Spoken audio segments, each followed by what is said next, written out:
This is the tutorial that details how and when to add, edit, and manage episodes. An episode is the wrapper that encompasses a series of office visits. It is primarily tied to an insurance company or method of payment. If a patient comes to your office with regular health insurance, an episode should be created for them. If that same patient has an injury at work and would like to file a workers' compensation claim, a new episode should be created for that injury and every injury, onset, or insurance change thereafter. An episode must be created for a time of service or cash patient as well. More examples will be provided later on in this tutorial. The learning objectives for this tutorial are primarily to understand, add, edit, and manage episodes. Generally, you will add the first episode during the Add New Patient process, if you are using the EHR, Electronic Health Record functionality in the system. If your practitioner has elected to continue to use paper notes, you will find it easier to add your episodes in the Superbill when creating the first claim or invoice for this patient. This method of creating a claim will be discussed later. Let's continue this tutorial as if your practitioner is using the EHR functionality. Add the patient information as usual. See the Add a New Patient tutorial for specific instructions, and save the information to the new record.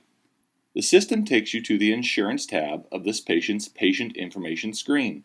If this patient has insurance coverage, add it here as per the New Patient tutorial and Insurance tutorial. Select the Episodes and Encounters tab here within the patient information screen. Before we get started on creating and editing an episode, let's take a moment to discuss process. The front staff generally enters in the episode for new patients and makes episode additions and changes going into the future. Although certainly not a requirement, it is the front staff who generally processes the patient's intake forms first and frees up the practitioners to spend more time with their patients. In any case, some doctors have found that they like to add the episodes themselves. Note, regardless of who does the episode creation, it is a very good idea to assign a staff member or members or the doctor the responsibility of entering episodes as a matter of process. It is important not to stray from your practice's process once assigned to avoid confusion. Remember, business process is very much dependent upon consistency for efficiency. As mentioned before, all patients, cash, or insurance require an episode. Click the green plus icon to add an episode. The episode has two primary purposes. First, it allows you to distinguish or group a series of treatments, much like you do now with cases. You do not need to create a new episode for every office visit. Second, it captures much of the information that is required on the CMS 1500 HCFA form. Thus, the primary consideration for the episode and when to create a new one is the insurance company or payer. If the payer changes, you will most likely need to create a new episode. Note, if this is a cash patient, your requirements for this screen are far less. You need only fill in the fields with what applies to this patient for this specific episode. For a cash patient with non-specific issues, simply enter in wellness as the name. For an insurance patient with neck and low back pain, you may decide to name the episode in an abbreviated format. This will make it easy to distinguish the main problem areas for this patient and the episode later on.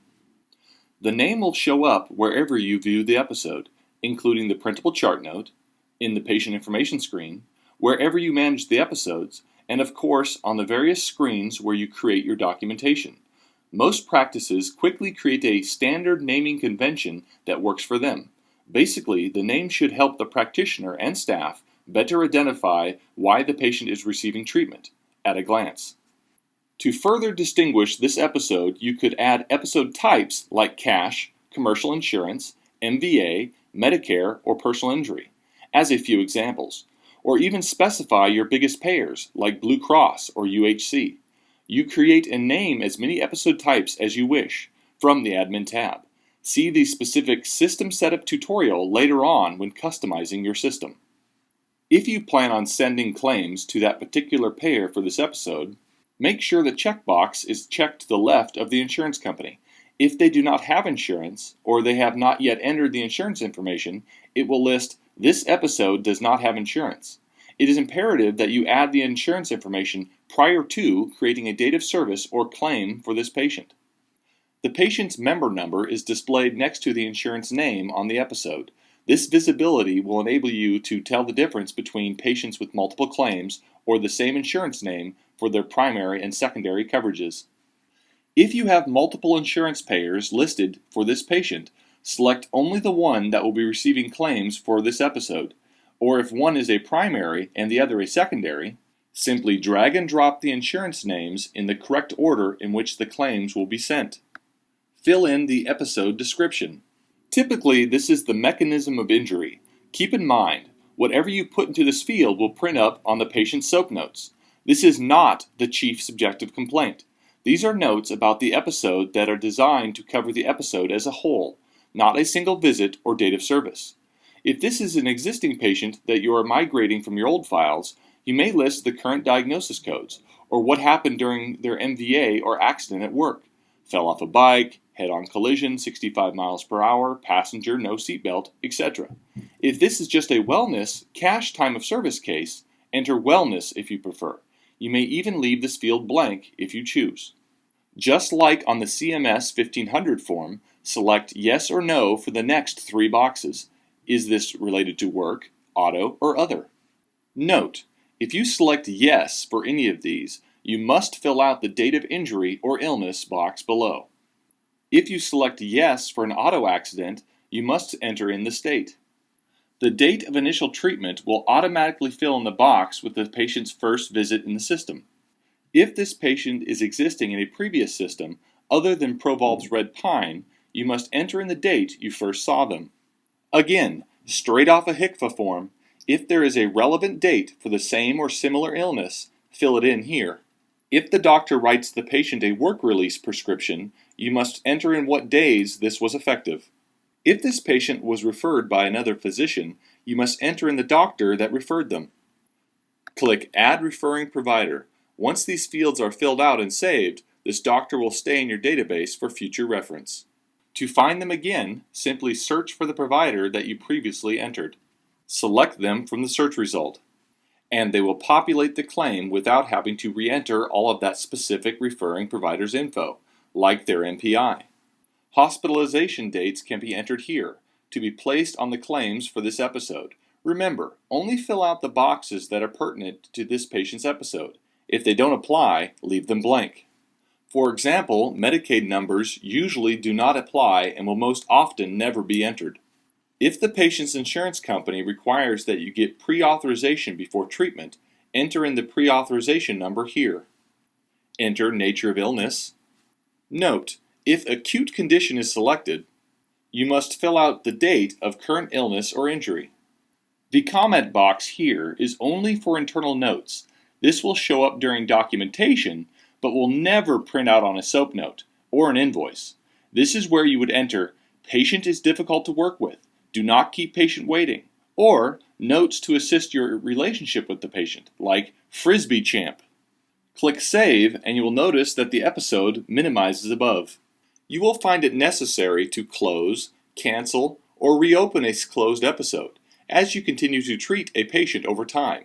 Select the Edit button next to the created episode to change the status. Simply change the status of the episode here and save. Please note, you may view SOAP notes for open and closed episodes while documenting, but not for canceled episodes. You should only label an episode as canceled if it was created in error. Remember, if you do make a mistake, you can always save over it. Keep in mind though, if you save over an episode that has been documented under previously, you will change that previous documentation as an episode spans all encounters documented under it.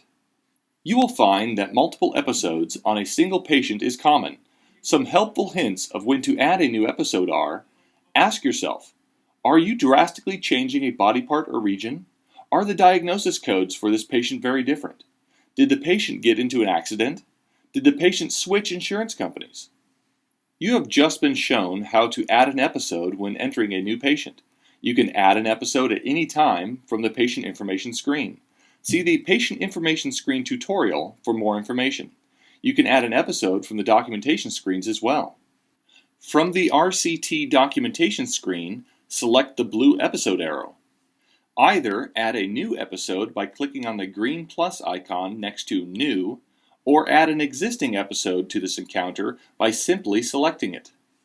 You'll notice that you have the same options in the full editor here. From the Superbill, you can add a new episode by selecting the green plus icon here.